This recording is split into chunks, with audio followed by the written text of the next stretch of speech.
तो कल हम लोग थोड़ा सा डेमो देखे थे अम्ल, क्षारक और लवण के बारे में, है ना। आज थोड़ा सा बेसिक चीजें बताता हूँ, है ना। उसके बाद हम लोग क्लास कंटिन्यू करेंगे, है ना। तो जैसे अम्ल, क्षारक और लवण, एसिड, बेसिस एंड सॉल्ट। तो जैसे आपने पिछले क्लास में पढ़ा होगा, 9th में पढ़ा होगा या थोड़ा बहुत जानते होंगे अम्ल के बारे में। तो अम्ल क्या है? कोई भी खट्टा पदार्थ को हम लोग अम्ल बोल सकते हैं एक साधारण भाषा में, लेकिन हर खट्टे पदार्थ को अम्ल बोलेंगे ऐसा जरूरी नहीं है ना। तो इसका सबसे पहले हम लोग देखते हैं पहचान। आपकी सिलेबस में है अम्ल, क्षारक एवं लवण। तो इसमें हम लोग पहला टॉपिक उठा लेते हैं अम्ल के बारे में, है ना। तो उसका हम लोग सबसे पहले देखते हैं पहचान। तो एक तो हम लोग उसका स्वाद से देख सकते हैं, है ना। मतलब किसी भी चीज को हम लोग टेस्ट कर सकते हैं। अब जरूरी नहीं है कि हर चीज को टेस्ट करके ही बताएं, है ना। बहुत सारी चीजें होती है जिसको टेस्ट करना हार्मफुल होता है, नुकसानदायक हो सकता है ना। तो फिर हम लोग दूसरा तरीका उसमें यूज करते हैं लिटमस पेपर का, ठीक है। इस लिटमस पेपर से भी हम लोग बता सकते हैं कि कोई भी चीज अम्ल है या क्षार है, या कोई भी चीज खट्टी है या खट्टी नहीं है ना। तो उसके बाद क्या होता है एक होता है पीएच स्केल।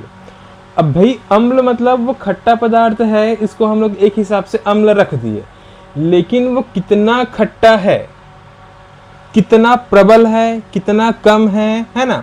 उस हिसाब से हम लोग उसका जो बोल सकते हैं क्राइटेरिया हम लोग जो डिसाइड करते हैं वो पीएच स्केल से करते हैं, है ना। इस प्रकार हम लोग इसको आगे हम लोग डिटेल से करेंगे, है ना। तो जैसे कि प्राकृतिक तौर पर अगर हम लोग देखें तो प्राकृतिक तौर पर अपन अम्ल की पहले बात करते हैं। तो प्राकृतिक तौर पर अम्ल मतलब खट्टा पदार्थ अपने को कहाँ कहाँ मिल रहा है। तो जैसे इमली हो गया, अचार हो गया, सेब हो गया, सिरका हो गया, टमाटर हो गया, ये हम लोग जानते हैं, है ना। उसी प्रकार जैसे कई चीजें ऐसी, जैसे चींटी हो गया। जब आपको चींटी काटता है तो दर्द होता है। दर्द क्यों होता है भाई? क्योंकि वो एक एसिड छोड़ता है। एसिड मतलब एक अम्ल छोड़ रहा है। मधुमक्खी का डंक मारना, मधुमक्खी भी अगर डंक मार दिया, काट दिया, तो वो भी एक क्या छोड़ता है? अम्ल छोड़ता है ना। तो इस हिसाब से अगर हम लोग देखें प्राकृतिक स्रोत, तो इमली में पाया जाता है टॉटरिक अम्ल, सेब में पाया जाता है मैलिक अम्ल, सिरका में पाया जाता है एसिटिक अम्ल, और टमाटर में पाया जाता है ऑक्जेलिक अम्ल। इन चीजों को आपको याद रखना है, ये आपके सिलेबस में है और यहाँ से 1-2 नंबर के लिए आपको एग्जाम में पूछा जाता है, ठीक है। अम्ल तो हो गया। अब थोड़ा सा क्षार को भी देख लेते हैं भाई। तो क्षार क्या है? जैसे कि चूना, आपने देखा होगा चूना को अगर हम लोग छूते हैं तो थोड़ा सा चिकनाहट लगता है ना। क्षार की पहचान क्या है? जैसे हम लोग थोड़ा सा स्पर्श करके देख रहे हैं तो थोड़ा सा उसमें चिकनाहट जैसा आता है ना। तो जैसे चूना हो गया, खाने का सोडा, जैसे बेकिंग सोडा हो गया, इसी को बेकिंग सोडा बोलते हैं, सोडियम हाइड्रोजन कार्बोनेट बोलते हैं, है ना। कपड़े धोने का सोडा, इसी को जैसे धावन सोडा भी बोलते हैं इसको, है ना। ये आपके सिलेबस में आगे हम लोग इस पर डिटेल से चर्चा करेंगे कि चूना कैसे बनाते हैं, या प्राकृतिक में चूना कैसे मिलता है, खाने का सोडा क्या है, कपड़े धोने का सोडा क्या है, इस प्रकार, है ना। तो ये जो है वो क्षार का क्या है? प्राकृतिक स्रोत में आता है। ये सभी चीजें क्षार की प्राकृतिक स्रोत में आता है, ठीक है। अब हमने पहचाना अम्ल, क्षारक एवं लवण। अच्छा, अम्ल तो सीधा अपने को मिल रहा है, लेकिन हर क्षारक को हम लोग क्षार नहीं बोलते। क्षार और क्षारक में थोड़ा सा अंतर होता है।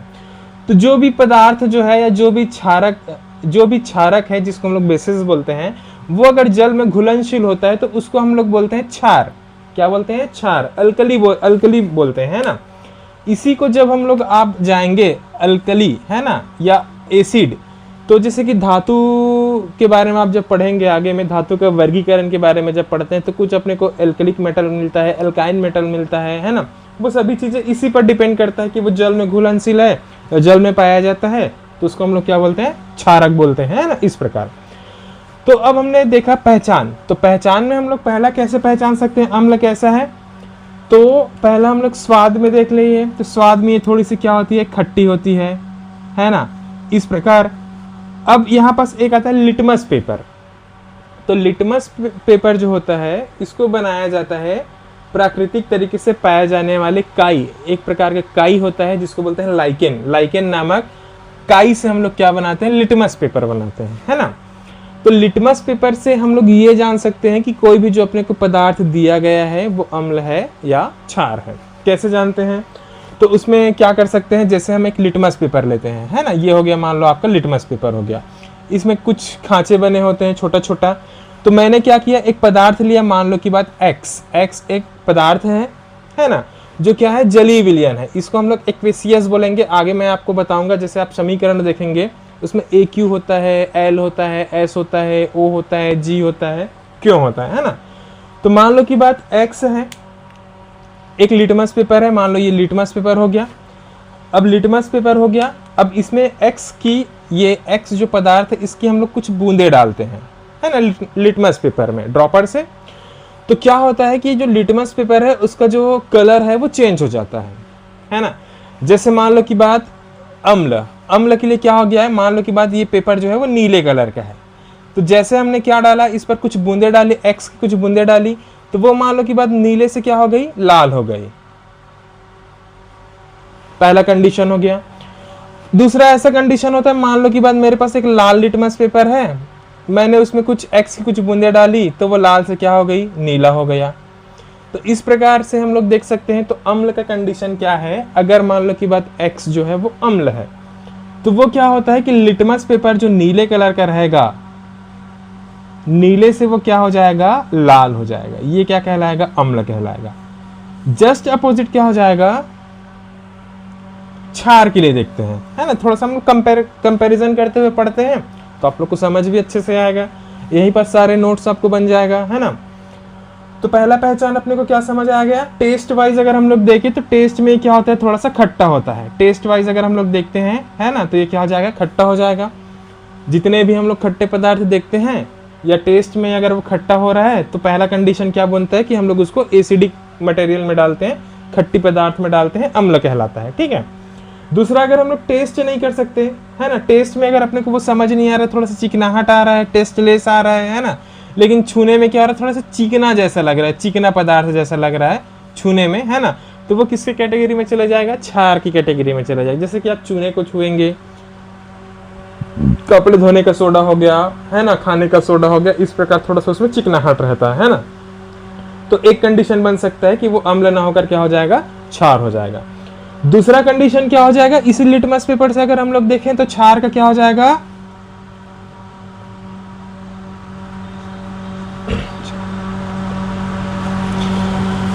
इसमें क्या है, पहचान में अम्ल में नीले से क्या हो जाएगा, ये लाल हो जाएगा। तो क्षार में क्या हो जाएगा, लाल से ये क्या हो जाएगा भाई, लिटमस पेपर का कलर क्या हो जाएगा, नीला हो जाएगा। कैसे नीला हो जाएगा पता है ना, क्या लिया हमने, उसका जलीय विलयन लिया, या पदार्थ में, पदार्थ लिटमस पेपर में कुछ उस X मान लो की बात कोई पदार्थ है, उसको हम लोग ड्रॉप लिटमस पेपर में डालते हैं, तो उस हिसाब से अपने को समझ आ जाता है, ठीक। तो पहली बात तो अपने को पहचान से हम लोग जान सकते हैं। पहला कंडीशन क्या है, अपन लिटमस पेपर से जान सकते हैं। दूसरा कंडीशन क्या हो जाएगा, टेस्ट से जान सकते हैं। अब ये जानेंगे कि कौन सा कितना खट्टा है, कितना ज़्यादा उसमें अम्लीयता की मात्रा है, तो उसको हम लोग निकालेंगे। किससे निकालेंगे, हम लोग pH स्केल से। इसको मैं थोड़ा सा आगे आपको डिटेल से बताऊंगा, ठीक है। अब अपने पास ये तो प्राकृतिक स्रोत हो गया, जैसे इमली से, सेब से, सिरका से, टमाटर से। इमली से टार्टरिक अम्ल हो गया, सेब से मैलिक अम्ल हो गया, सिरका से एसिटिक अम्ल हो गया, टमाटर से ऑक्जेलिक अम्ल हो गया। लेकिन कुछ खनिज भी मिलता है अपने को, खनिज हो गया या अकार्बनिक पदार्थ हो गया, है ना। तो अम्ल में हम लोग एक लेते हैं नाइट्रिक अम्ल, सल्फ्यूरिक अम्ल, HCl, हाइड्रोक्लोरिक अम्ल। इस प्रकार ये जो है वो खनिज, या हम लोग यूं बोल सकते हैं कि लैब में तैयार किया गया अम्ल है। उसी प्रकार क्षार को अगर हम लोग देखें तो अमोनियम हाइड्रोक्साइड हो जाएगा, सोडियम हाइड्रोक्साइड हो जाएगा, पोटेशियम हाइड्रोक्साइड हो जाएगा। ये कुछ प्रचलित अम्लों, क्षारों के उदाहरण है और ये अम्ल के उदाहरण है। ये आपको एग्जाम में जब तक आप केमिस्ट्री पढ़ेंगे ये आपको मिलेगा ही मिलेगा, ठीक है। अब अगर हम लोग थोड़ा सा और आगे देखें, है ना, तो इसका क्या हो जाएगा, रासायनिक गुणधर्म। अब रासायनिक गुणधर्म में क्या हो जाता है कि कोई भी अम्ल जो होता है वो धातु से क्रिया करके क्या बनाता है, अधातु से क्रिया करके क्या बनाता है, इस प्रकार, है ना। तो रासायनिक गुणधर्म में क्या है, मान लो की बात कोई अम्ल है जिसको हम लोग कोई धातु X से क्रिया करा रहे हैं, है ना। जैसे कि आपके में एक क्वेश्चन है कि अम्ल या अचार को तांबे के बर्तन में क्यों नहीं रखा जाता। उसका जवाब भी यही है कि भाई अगर उसको हम लोग तांबे के बर्तन में रखेंगे तो वो क्या करेगा, तांबों से क्रिया करके लवण बना देगा, है ना। तो जो हमारे लिए क्या है, हार्मफुल है ना, उसका हम लोग फिर सेवन नहीं कर सकते, या खाएंगे तो हमारे लिए नुकसानदायक है। तो उसी प्रकार क्या हो जाएगा, रासायनिक गुणधर्म में पहला अगर हम लोग देखें तो अम्ल जो है जब धातु से क्रिया करता है तो लवण बनाता है, साथ में हाइड्रोजन गैस भी निकालता है। तो देखो यहाँ पर मैं आपको बताया ये AQ है HCl, जिंक क्या है, एक धातु है, ठीक है, ये सॉलिड स्टेट में है, और जब ये जिंक से क्रिया करता है HCl तो क्या बनाएगा, जिंक क्लोराइड बनाएगा और हाइड्रोजन गैस मुक्त करेगा, हाइड्रोजन गैस चला जाएगा, है ना। तो यहीं पास एक चीज और देख लो, AQ को बोलते हैं एक्वेसियस या एक्वियस बोलते हैं, इसको बोलते हैं जलीय विलयन। मतलब ऐसा है कि इसका अगर ये कहीं भी आपको इक्वेशन में मिल रहा है AQ, तो इसका मतलब क्या होता है, जलीय विलयन। मतलब HCl जो है वो किस में घुला गया है, या ये जलीय विलयन के फॉर्म में, लिक्विड फॉर्म में नहीं है। जलीय विलयन मतलब ये जल से क्रिया किया हुआ है, ठीक है। उसी प्रकार आपको कई जगह L मिलेगा। L मतलब होता है लिक्विड, ये अपने फॉर्म में लिक्विड है, इसमें कोई जलीय क्रिया नहीं किया गया है। S अगर कहीं शो होगा इक्वेशन में, जैसे कि यहाँ पास S शो हो गया कहीं भी सॉलिड में, तो वो हो जाता है उसका सॉलिड स्टेट हो जाता है, हम लोग उसको सॉलिड स्टेट में मानते हैं, ठीक है। और एक होता है G, और छोटे छोटे टर्म्स है, लेकिन ये चार जो है वो ज्यादा इंपॉर्टेंट होता है। ये होता है गैस, मतलब हाइड्रोजन यहाँ पास क्या है, गैस है, इसको मैं G लिख सकता हूँ, है ना। तो ये जो चीजें हैं वो अपने को क्या बताता है कि रासायनिक अभिक्रिया में, रासायनिक गुणधर्म में, कि कोई भी पदार्थ जो है वो AQ मतलब जलीय विलयन में है, जिंक यहाँ पर सॉलिड स्टेट में है। जब इन दोनों को हम लोग क्रिया करा रहे हैं, मतलब एक साथ मर्ज कर रहे हैं, तो ये क्या करेगा, जिंक क्लोराइड बनाएगा और हाइड्रोजन गैस देगा। उसी प्रकार क्या होता है जब क्षार धातु है, ठीक है, जैसे कि सोडियम हाइड्रोक्साइड एक क्या है, क्षार धातु है, जैसे यहाँ पर हमने देखा है। तो क्षार धातु जो है, जब क्षार जो है वो जब धातु से क्रिया करता है तो लवण बना रहा है, ये भी लवण बना रहा है और हाइड्रोजन गैस दे रहा है। दोनों में एक चीज कॉमन है कि दोनों क्या कर रहा है, हाइड्रोजन गैस दे रहा है ना, हाइड्रोजन गैस मुक्त कर रहा है। तो ये क्या करेगा, सोडियम जिंकेट बनाएगा, मतलब Na मतलब सोडियम जिंकेट। इसको समीकरण को हम लोग बैलेंस करना भी मैं आप लोगों को एक बार बताऊंगा, लेकिन अभी आप लोग सिर्फ इतना ही जान लो कि रासायनिक गुणधर्म में अम्ल जो है वो धातु से क्रिया करके क्या बना रहा है, लवण बना रहा है, हाइड्रोजन गैस दे रहा है। क्षार जो है वो धातु से क्रिया करके क्या बना रहा है, लवण बना रहा है और हाइड्रोजन गैस दे रहा है, ठीक है। इस प्रकार ये आपका अम्ल और क्षार के बारे में एक बेसिक जो आपके सिलेबस में वो थोड़ा सा मैं कवर करने का प्रयास किया हूं, है ना। अब यहीं पास हम लोग थोड़ा सा एक शब्द का प्रयोग होगा, अम्ल वर्षा, है ना, अम्ल वर्षा। इसको भी थोड़ा सा देख लेते हैं, लेकिन उससे पहले थोड़ा सा मैं आपको पीएच स्केल के बारे में बताता हूं, है ना। तो पीएच स्केल क्या होता है, पी मतलब होता है पोटेंशियल ऑफ हाइड्रोजन, पीएच मतलब होता है पोटेंशियल ऑफ हाइड्रोजन। तो मान लो की बात क्या हुआ कि अम्ल और क्षार की हमने पहचान कर लिया, लेकिन वो कितने मात्रा में उसमें अम्ल की मात्रा है, या वो कितना ज्यादा अम्लीय है, कितना ज्यादा क्षारीय है, इसको बताने के लिए कौन बताता है, एक पीएच स्केल बताता है। जैसे कि आपकी गाड़ियों में स्पीडोमीटर लगा रहता है, आप 10 की स्पीड से जाओगे तो गाड़ी का इंडिकेटर आपको 10 में बताएगा, 20 की स्पीड में जाओगे तो 20 में बताएगा, 80 के में जा रहे हो तो 80 में बताएगा। मतलब आपका स्पीड बूस्ट अप हो रहा है या कम हो रहा है वो स्पीडोमीटर से पता चलता है ना। उसी प्रकार कोई भी पदार्थ जो है वो कितना ज़्यादा अम्लीय है, कितना ज़्यादा क्षारीय है, वो आपको पीएच स्केल से बताया जाता है, ठीक है। इसी पीएच स्केल के थ्रू हम लोग देखेंगे, इसको आगे और अच्छे से बताऊंगा। प्रबल अम्ल, जिसमें बहुत ज़्यादा अम्ल की मात्रा होती है ना, प्रबल अम्ल। दुर्बल अम्ल, कि कौन सा पदार्थ प्रबल है, कौन सा पदार्थ दुर्बल है, मतलब कौन ज़्यादा अम्लीय है, कौन ज़्यादा क्षार, कौन कम अम्लीय है। उसी प्रकार जस्ट अपोजिट हो जाएगा प्रबल क्षार, और एक हो जाएगा दुर्बल क्षार। अब इसी के बीच में एक शब्द आता है उदासीन, जो ना तो क्या है, अम्ल है, और जो ना क्षार है। उसी प्रकार क्या होता है उदासीन, उदासीन मतलब न तो वो अम्ल है और न ही क्षार है।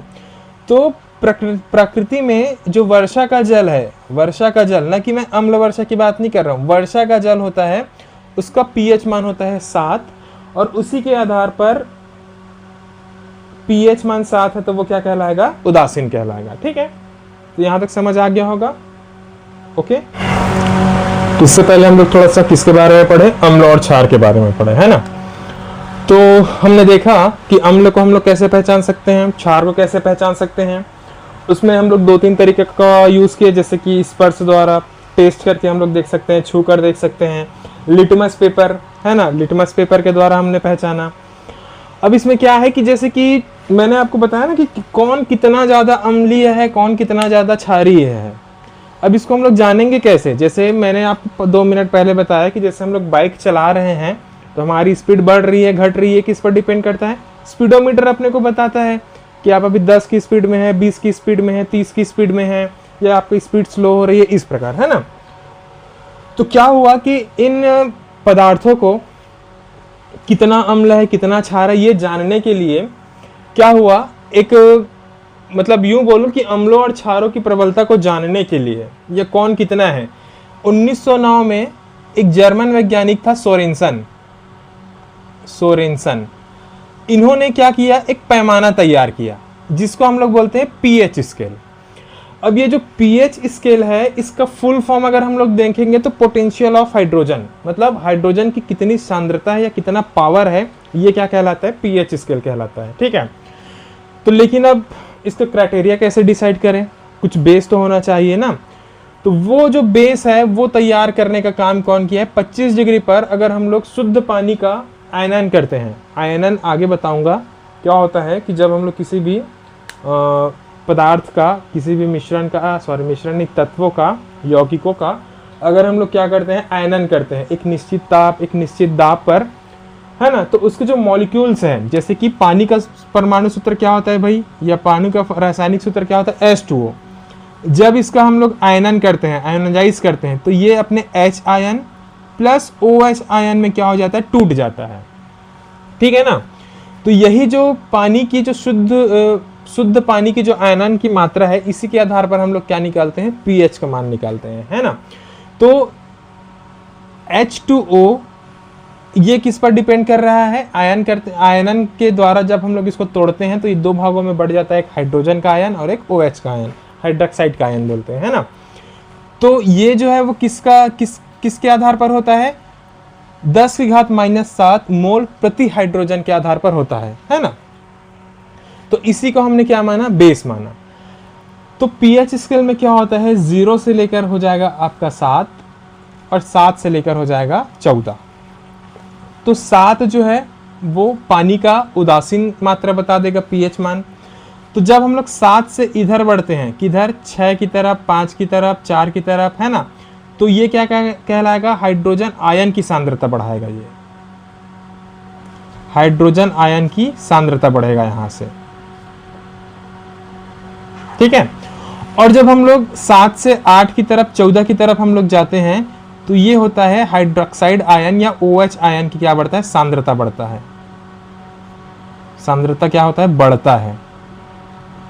तो यहां से आपको दिख रहा होगा कि अगर मैं 7 से 6.9 की तरफ चला गया, है ना, तो ये क्या हो जाएगा? अम्ल की जो है वो प्रबलता बढ़ती जाएगी, तो ये क्या कहलाएगा? आपका प्रबल कहलाएगा। और ये इधर से अगर मैं 14 की तरफ चले जाऊं तो ये क्या कहलाएगा? प्रबल क्या कह रहा है? मतलब बहुत ज्यादा मात्रा में कहलाएगा, ठीक है। तो प्रबल 0 के आसपास है तो वो क्या कहलाएगा? प्रबल। अब 7 से कम है तो वो क्या कहलाएगा? अम्ल।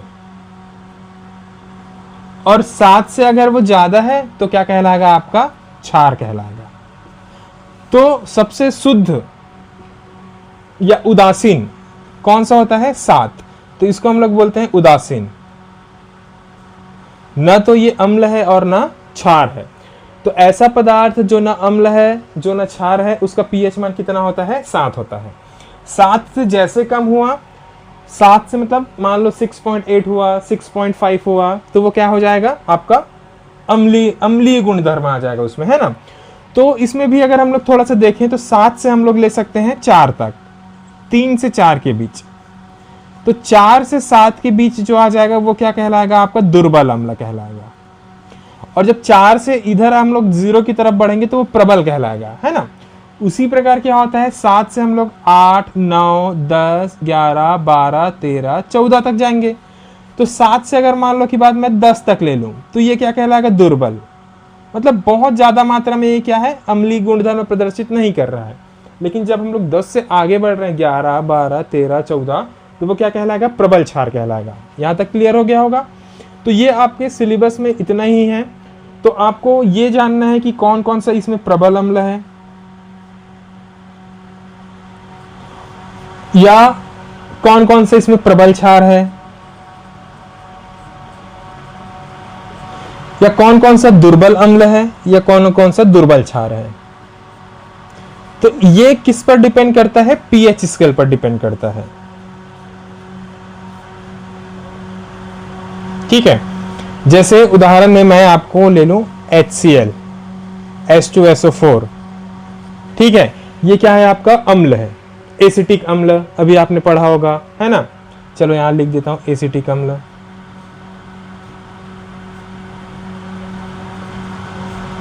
ठीक, इनमें आपको निकालना है भाई, मैं आपको पूरा नहीं बता रहा हूं कि इसमें से कौन सा प्रबल है कौन सा दुर्बल है। मैंने आपको क्या बताया, एक क्राइटेरिया बताया कि जो 7 है वो उदासीन है। तो 7 जो है वो उदासीन है, तो वो किसका मान है, उदासीन, या उदासीन की जगह आपको पानी भी दे दिया जाए एग्जाम में, तो आपको ये मानकर चलना है कि ये क्या है, उदासीन है, इसका पीएच मान कितना है, 7 है। ठीक है, उदासीन है 7 है, इसका पीएच मान 7 है, पानी का पीएच मान बोले तो 7, उदासीन का पीएच मान बोले तो 7, है ना। 7 से कम होगा तो अम्ल, 7 से ज्यादा होगा तो क्षार। अब 0 के आसपास होगा तो प्रबल अम्ल होगा, 14 के आसपास हो जाएगा तो प्रबल क्षार हो जाएगा। ये आपको निकालना है, ये आपको याद रखना है। ये किस पर डिपेंड करता है कि 25 डिग्री पर हम लोग पानी के, शुद्ध पानी को जब हम लोग आयनित करते हैं तो ये 2 भागों में टूट जाता है। कौन कौन सा, हाइड्रोजन आयन और OH आयन, है ना, हाइड्रोक्साइड आयन, है ना, या हाइड्राइड आयन बोल सकते हैं इसको। तो पीएच क्या बताता है, अम्लों और क्षारों की प्रबलता को बताने का काम कौन करता है, पीएच स्केल करता है। 1909 में सोरेनसन द्वारा क्या किया गया था, ये पीएच स्केल बनाया गया था। अब पीएच मतलब क्या होता है, पोटेंशियल ऑफ हाइड्रोजन, मतलब किसी भी पदार्थ में हाइड्रोजन की सांद्रता कितनी है, हाइड्रोजन का मान कितना है, हाइड्रोजन का नहीं, हाइड्रोजन आयन H+ का मान चल रहा है ना, हाइड्रोजन आयन की बात चल रही है ना कि हाइड्रोजन गैस की बात चल रही है ना। तो वो क्या, वो डिपेंड करेगा आपका पीएच। ठीक, अब पीएच आपने पढ़ लिया भाई, पीएच है क्या, वो भी चीज तो देख लेते हैं, इसका उपयोग क्या है। तो दैनिक जीवन में भी पीएच का क्या क्या उपयोग होता है तो वो देखते हैं। तो पाचन प्रक्रिया और पीएच, तो हमारे बॉडी में नेचुरली क्या निकलता है, एक अम्ल निकलता है जिसको हम लोग बोलते हैं HCl, हाइड्रोक्लोरिक अम्ल। तो ये हाइड्रोक्लोरिक अम्ल क्या करता है कि जब हम लोग खाते हैं उसको पचाने का काम कौन करता है, ये HCl की करता है। अब क्या होता है, कई बार हम लोग ज़्यादा कुछ ऑयली चीज़ खा लिए, है ना, या ज़्यादा एसिडिक चीज़ कर लिए, तो हमारे पेट में क्या बनेगा, एसिडिटी बनेगा। HCl ऑलरेडी है और हमने अम्ल बहुत ज़्यादा खा लिया तो क्या बनेगा, एसिडिटी बनेगा। तो इसी एसिडिटी को दूर करने के लिए हम लोग क्या करेंगे, एंटी एसिडिक लेंगे, मतलब क्षारीय मात्रा लेंगे। तो एक सिलेबस में आपका लवण भी है, तो वो क्या कहलाएगा भाई, जैसे कि अम्ल हो गया प्लस क्षार हो गया, ये दोनों जब कंबाइन करते हैं, दोनों जब क्रिया करते हैं तो क्या बनाता है, लवण बनाएगा और क्या निकाल देगा भाई, पानी बना देगा। ठीक है, इसको भी याद रखना, आगे हम लोग पढ़ेंगे, है ना। तो अम्ल प्लस क्षार अगर क्रिया करता है तो क्या बनता है, लवण बनता है और पानी भी दे देता है। अभी थोड़ा देर पहले मैंने आपको बताया ना कि अम्ल जो है वो धातु से क्रिया करेगा तो क्या बनाएगा, हाइड्रोजन गैस मुक्त करता है। क्षार भी जब धातु से क्रिया करेगा तो क्या करेगा, हाइड्रोजन गैस मुक्त करेगा, इस प्रकार का, है ना। उसी प्रकार होता है रक्त का पीएच मान, है ना। रक्त का पीएच मान में क्या होता है, जैसे कि मान लो कि बात रक्त 6.4, 6.4, 5.5, इस प्रकार हमारा पीएच मान है। मतलब रक्त ना तो एकदम ज्यादा अम्लीय है, ना क्षारीय है, ना उदासीन है, थोड़ा सा अम्ल है रक्त में, है ना, अम्लीय की मात्रा है। तो अगर मान लो इसका पीएच मान बढ़ रहा है, घट रहा है, तो क्या होता है, ये हीमोग्लोबिन को इफेक्ट करता है, जिससे हमारा क्या होता है, जो रक्त प्रवाह, जो रक्त संचरण, रक्त प्रवाह है, वो डिस्टर्बेंस हो जाता है। उसी प्रकार हम लोग लार का पीएच मान देखते हैं, जो हमारे मुख में लार निकलता है ना, सलाइवा, जो खाने को पचाने का पहला काम यही करता है। तो लार का पीएच मान होता है 5.5, मतलब ये थोड़ी सी अम्लीय है। अब हमारे मुंह का ज्यादा, लार का पीएच मान अगर ज्यादा बढ़ गया, ज्यादा एसिडिक हो जाएगा, तो हमारे दांत का जो एनिमल है, दांतों में जो सफेद कोटिंग होता है उसको बोलते हैं एनिमल, है ना। आगे हम लोग पाचन तंत्र में और डिटेल से पढ़ेंगे बायो में। तो वो क्या करेगा, दांत को सड़ाने का काम कर देता है अगर लार का पीएच मान बढ़ गया तो, है ना। उसी प्रकार मिट्टी का पीएच मान देखते हैं तो क्या होता है, कई बार, अभी थोड़ा देर आगे मैं बताऊंगा आपको अम्लीय वर्षा क्या होता है, उस हिसाब से आपको समझ आ जाएगा। मिट्टी का पीएच जो होता है वो फसलों पर डिपेंड करता है, या यूं बोलूं कि फसलें जो होता है वो मिट्टी के पीएच पर डिपेंड करता है।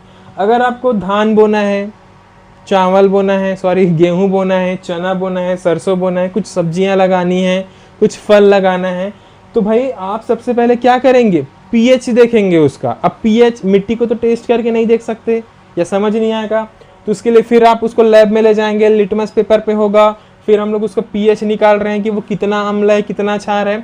उस आधार पर हम लोग क्या करेंगे, उसमें अगर मान लो वो अम्ली है तो उसमें हम लोग क्षार मिलाकर उसको न्यूट्रल करने का प्रयास करेंगे, इस प्रकार, है ना।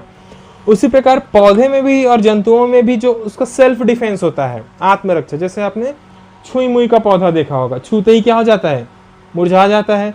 कहीं ना कहीं वो भी किस पर डिपेंड करता है, उसके पीएच पर डिपेंड करता है। ठीक है, तो आई होप ये समझ आया होगा। अब एक चलो यहाँ पर मैं अभी बहुत देर से अम्ल वर्षा बोल रहा हूँ ना, तो उसको भी थोड़ा सा देख लेते हैं क्या होता है अम्ल वर्षा, वो देखते हैं भाई। तो अम्ल वर्षा क्या होता है, नॉर्मल वर्षा, जैसे बारिश का मौसम आ गया है ना, तो बारिश होगा, इस प्रकार बादलें होती है ना। बारिश होने के लिए क्या चाहिए, अपने को बादल चाहिए। अब ये हो गई हमारी पृथ्वी। अब पृथ्वी में क्या है भाई, पेड़ पौधे तो हैं ही, साथ में क्या होता है, पृथ्वी में मान लो कि बाद हमारे पास बहुत सारी इंडस्ट्रीज है। ठीक है, इस प्रकार हमारे घरों से निकलने वाला बहुत सारे धुआं हैं। ठीक है, ये हो गया। हम लोग क्या चला रहे हैं, बाइक चला रहे हैं, कार चला रहे हैं, इस प्रकार बाइक्स और कार से निकलने वाले धुएं, है ना। और हमारे द्वारा या इंडस्ट्रियों द्वारा छोड़ा गया अपशिष्ट पदार्थ, इस प्रकार। तो ये क्या करता है, ये जो धुआं है इसी को बोलते हैं, ये धुआं जो है वो वायु का प्रदूषण करता है। मान लो कि बात NO2 निकल रहा है, SO2 निकल रहा है, CO2 निकल रहा है, आपने नाम सुना होगा, है ना। अब भाई बारिश हो रहा है मतलब उसका क्या है सूत्र, पानी का सूत्र क्या होता है, H2O। अब आपने शुरू से मैंने आपको बताया कि जब हम लोग पीएच पढ़ रहे हैं तो पानी जो होता है वो उदासीन होता है।